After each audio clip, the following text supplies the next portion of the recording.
उम्र ढलती रही तो राजा को बहुत चिंता होने लगी कि मेरे आगे का कुल का कौन संभालेगा, मेरा तो वंश ही खत्म हो जाएगा। तो वो जब आपातकालीन में संत महाराज याद आते हैं, तपस्वी नजर आते हैं, साधु संत नजर आते हैं, तो एक महात्मा जी के पास गए राजा साहब। तो राजा साहब ने कहा कि आपको एक भेंट देनी पड़ेगी किसी बच्चे की, तब आपको संतान प्राप्त होगी। अब राजा ने कहा कि महाराज कोई और उपाय बता दो जिससे हत्या का पाप ना लगे। भाई महाराज कोई और उपाय नहीं है, और कोई इसका उपाय नहीं है, केवल यही उपाय है कि आप एक बच्चे की बलि देनी है आपने। अब राजा साहब वहां से चल दिए, अपने जो मंत्री थे, गुप्तचर, ऋषि मुनियों से, उनसे सबसे सलाह मशवरा किया कि महाराज ऐसे ऐसे फलाने फलाने ऋषियों ने ये कहा है। तो उन्होंने डोरी पिटवा दी, जैसे आजकल लोग विज्ञापन में देते हैं, तो डोरी पिटवा दी पूरे अपने नगर में कि जो बच्चा अपना देगा स्वेच्छा से उसको मैं मालामाल कर दूंगा, जो मांगेगा उसको धन दूंगा, असभ्य दूंगा, हीरे जवाहरात दूंगा, परंतु अपनी इच्छा से जो बच्चा देगा। अब पूरे नगर में सातों शोर मच गया कि राजा साहब एक बच्चा चाहिए, उसकी भी वो हत्या करेंगे। तो किसी ने बच्चा नहीं दिया। एक परिवार में बहुत गरीब था, उसके पास कम से कम 1 दर्जन बच्चे थे, 10-11 बच्चे। उन्होंने कहा जी एक बच्चा वो काम करता ही कुछ नहीं था, 9-10 साल का था, निकम्मा था, घर में कुछ करना नहीं, पढ़ना लिखना नहीं, वो केवल राम नाम जपता था, मंदिर जाता था, सेवा करता था। उसकी माँ बाप ने कहा भाई इसी को दे देते।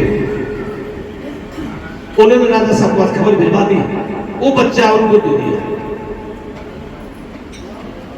अब राजा साहब ने अपने मंत्री से कहा कि भाई इसकी आगे की प्रक्रिया चालू की जाए। तो बच्चे को नहाया गया और जहां उसकी बलि देनी थी वहां उसको बिठा दिया। राजा साहब ने कहा बेटा तेरी कोई अंतिम इच्छा हो तो बता दे। उसने जब महाराज मेरी अंतिम इच्छा है, एक बोरा बालू का रेता वो मेरे पास में भिजवाया जाए। अब एक बालू रेता भिजवा दिया उनके पास में, तो उन्होंने उसकी 4 ढेरी बनाई, एक ढेरी, दूसरी ढेरी, तीसरी ढेरी और चौथी ढेरी। अब जो ज्योतिषी थे, विशेषज्ञ थे, वो देख रहे थे ये कौन सा टोटका कर रहा है, कौन सा जादू मंत्र कर रहा है, कौन सी तांत्रिक विद्या इसके पास में। 4 ढेरी बना के एक ढेरी के बाद बैठ गया और 2-3 मिनट भजन ध्यान करके वो ढेरी को बिखेर दिया, मिटा दिया उसको ढेरी को। फिर दूसरी के पास बैठा और दूसरी को भी वही किया, 3-4 मिनट भजन करके, भगवान का नाम लेके, गुरु महाराज का गुणगान करके उसको ढेरी को मिटा दिया, बिखेर दिया उसको। अब तीसरी का बैठा, ऐसी उसको किया। चौथी के बाद बैठ के गुरु महाराज का ध्यान करके उनका भाई अब तुमने जो अपना कर्म करना है राजा साहब, अपने आदमियों को बोल दो जैसे बलि देना चाह मैं तैयार हूं। और जो उनके ज्योतिषी थे वो डर गए। उनको महाराज इनको पूछो ये 3 ढेरी बिखेरी कैसे से। भगवान Singh present body absent mind. ये देखिए मेरे पास में और भी है, जो जैसे आप बैठे हैं, बैठे यहाँ शरीर सहित पर दिमाग नहीं है, दिमाग और कहीं है, तो कुछ बोलना नहीं पड़ता। तो अब मैं क्या कह रहा था भगवान जी की, मैं कहा था आदेश दे दिया। अब देखिए चौथी में बैठने के बाद में उन्होंने कहा कि भाई जो बलि देनी आप बलि दे लो। अब उनके जोशी और जो तांत्रिक बैठे थे उन्होंने कहा महाराज इसको पूछो 3 ढेरी जो मिटाई है, बिखेरी है, उसका क्या मतलब है। बच्चे ने जवाब दिया 2 टूक। उसने कहा महाराज जो आपने काम करना वो करिए, आपको संतान चाहिए ना, मेरे मरने के बाद संतान मिलेगी आपको, ये महाराज जी ने बताया, संतों ने बताया है, तो कीजिए अपना काम। पर नहीं बेटा हम तेरे से जरूर पूछेंगे।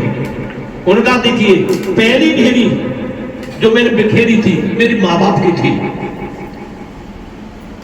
जब मेरे माँ बाप ही नहीं, माँ बाप ने मेरे को पैसे के लालच में लोग के वसीभूत होके मेरे को आपके सुपुर्द कर दिया कि हत्या कर दो उसकी, बलि चढ़ा दो उसकी, तो मेरे माँ बाप खत्म हुआ। उसके बाद मेरे माँ बाप है ही नहीं।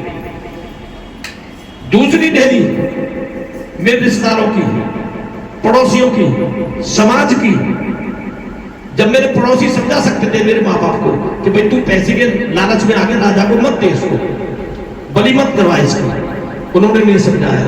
न मेरा पड़ोसी, न मेरी समाज, न मेरे रिश्तेदार, नाना मामा सब खत्म, मर गए। दूसरी डेरी खत्म कर दी। और महाराज तीसरी डेरी राजा तेरी है।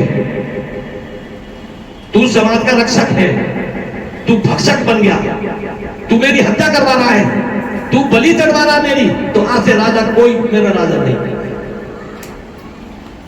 राजा की आंख खुल गई। उसने कहा बिल्कुल ठीक कहा है, मैं समझा समाज का पालक हूं, सेवा करता हूं समाज की। आज हमारे विधायक और ये पार्षद बने हैं, ये समाज का उल्टा करने लगे, तो ये क्या है? कुछ भी नहीं।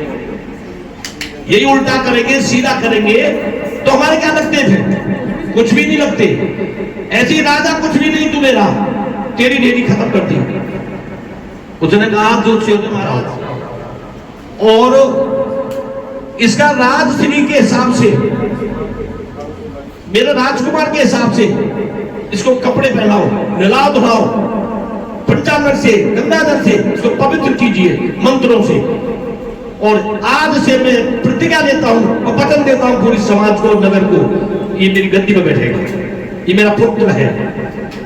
तो गुरु कृपा के बारे में बताता, गुरु कृपा क्या होती है। चौथी ढेरी उसकी गुरु की थी। उसने कहा जो चौथी ढोली है, जो चौथी ढोली बनाई है मैंने, वो मेरे गुरु की है। अगर गुरु चाहेगा तो मेरे को मरवा देगा, और गुरु चाहेगा तो बचा लेगा। गुरु कभी गलत नहीं कर सकता किसी के साथ में। हम 30 साल से निस्वार्थ फ्री सेवा कर रहे हैं, पब्लिक की, भक्तों की, चारों तरफ जा जाके। ये गुरु बैठे हमारे सामने, ये फोटो आपको नजर पड़ता होगा, पर मेरे लिए और हमारे सबके लिए फोटो नहीं है, ये हमारे भगवान से बढ़कर है। गुरु ब्रह्मा गुरु विष्णु गुरुदेव महेश्वर गुरु साक्षात पर ब्रह्मा तस्मै श्री गुरुवे नमः। ये हमारे गुरु जी हैं। ये तस्वीर आपको दिखाई देती होगी, पर हम इनको जब साथ लेके चलते हैं तो बाल बांका नहीं होने देते। भक्त की थोड़ी सी भी आंच आ जाए उसको पूरी करते तुरंत। गुरु श्री गुरु महाराज की तो ये गुरु कृपा होती है जो मृत्यु से भी टाल के ऊपर ले आती है। हमने अपना साक्षात देखे। दिल्ली में एक सिनेमा हॉल में आग लगी थी, सारे दल गए थे उसमें, और हमारे गुरु महाराज के शिष्य थे 3-4, उनके बच्चे थे, वो बिल्कुल नहीं जले। क्यों नहीं जले? एक बाबा दाढ़ी वाला उन बच्चों को लेकर निकाल आया वहां से, सिनेमा हॉल में से, अंदर से निकाल लाया, आग में से, और बच्चे सुरक्षित हो गए। तो बच्चों को पूछेगा बेटा तुम बचे कैसे? तो ये दाढ़ी वाला बाबा था। उसने कहा बच्चे चलो फटाफट फटाफट, उनको गोदी में भर के बाहर ले आए। ये हमारे गुरु का चमत्कार है। बोल श्री गुरु महाराज की।